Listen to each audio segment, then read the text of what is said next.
Hello বন্ধুরা, আজকের রেসিপিটা হলো বাদাম দিয়ে কচুর শাক।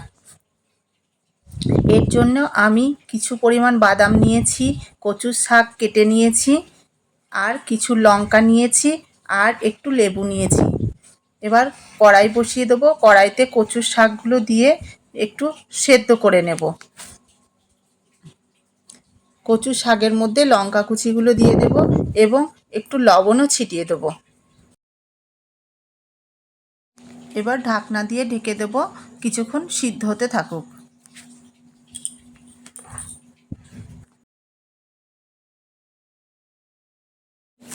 এবার ঢাকনা তুলে দেখে নিলাম যে কচুর শাকটা সিদ্ধ হয়েছে নাকি। এবার নেড়ে চেড়ে দেখবো, হ্যাঁ, কচু শাকটা ভালো করেই সিদ্ধ হয়ে গেছে। এরপরে এর মধ্যে একটু হলুদ দিয়ে দেব। হলুদ দিয়ে নেড়ে চেড়ে নেব।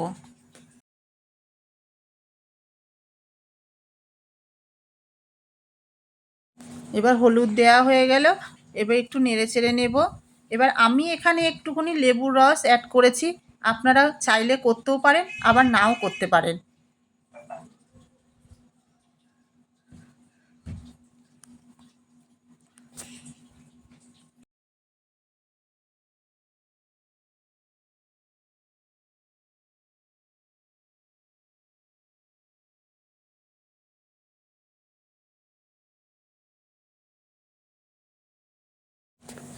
এবার লেবু দেওয়ার পরে আমি আবার একটু নেড়েচেড়ে নিয়ে দেখব কচুটা সিদ্ধ একদম পরিমাণ মতন ভালো সিদ্ধ হয়ে গেছে নাকি। তারপরে ঢেলে নেব, ঢেলে জল ঝরিয়ে রেখে দেব। এরপর কড়াই বসিয়ে দেবো। কড়াইতে তেল দিয়ে দিলাম, দিয়ে যে বাদামটা আমি নিয়েছিলাম সেই বাদামটা আমি ভেজে নেব।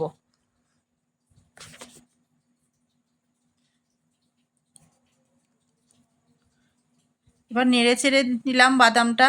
বাদামটা ভাজা হয়ে গেলে একটা পাত্রে তুলে নেব। এখানে বাদাম আমি একটু সামান্য পরিমাণে লবণ দিয়ে দিয়েছিলাম, দিয়ে তুলে নেব।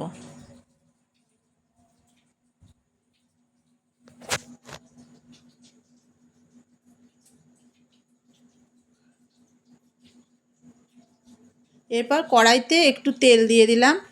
তেল দিয়ে এর ওপরে কালো জিরে ফোড়ন দিয়ে দেবো।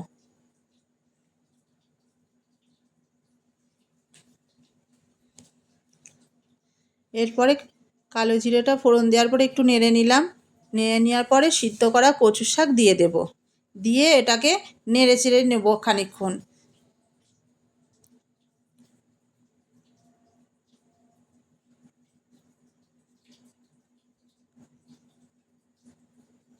এরপরে একটু লবণ দিয়ে দিলাম, একটু ধনে বাটা, একটু জিরে বাটা দিয়ে দিলাম, দিয়ে নেড়ে চেড়ে নেব।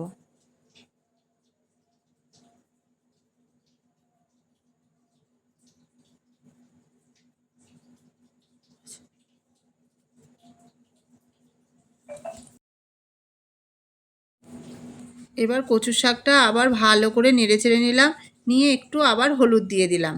হলুদ দিয়ে ভালো করে নেড়ে চেড়ে নিতে হবে, যাতে জলটা শুকিয়ে আসে, একটু শুকনো শুকনো ভাব হয়। এইভাবে অনেকক্ষণ নেড়ে চেড়ে শুকিয়ে নিতে হবে। দিয়ে সামান্য পরিমাণে আবার একটু লেবুর রস আমি এখানে অ্যাড করেছি, আপনারা দিতেও পারেন, নাও দিতে পারেন।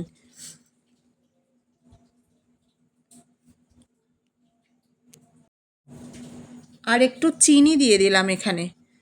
চিনিটা একটু মিষ্টি মিষ্টি স্বাদ লাগবে, খেতে সুন্দর লাগবে, ভালো লাগবে, টেস্টি হবে। এবার আমি ভালো করে ঘেঁটে ঘুটে এটাকে উল্টে পাল্টে নেড়ে চেড়ে নেব। তারপরে বাদামটাকে আমি ভেঙে নিয়েছিলাম একটু, দিয়ে ভাঙা বাদামটাতে কচুর শাকে মিশিয়ে দিলাম। মিশিয়ে এবার ভালো করে নেড়ে চেড়ে নেব।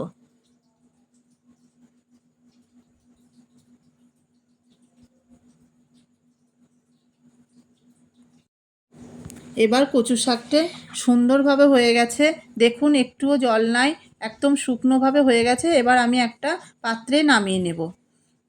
দেখুন বন্ধুরা, কি সুন্দর হয়েছে কচুর শাক। আপনাদের কেমন লাগে বানিয়ে খেয়ে দেখবেন। যদি ভালো লাগে তাহলে কমেন্ট করে জানাবেন।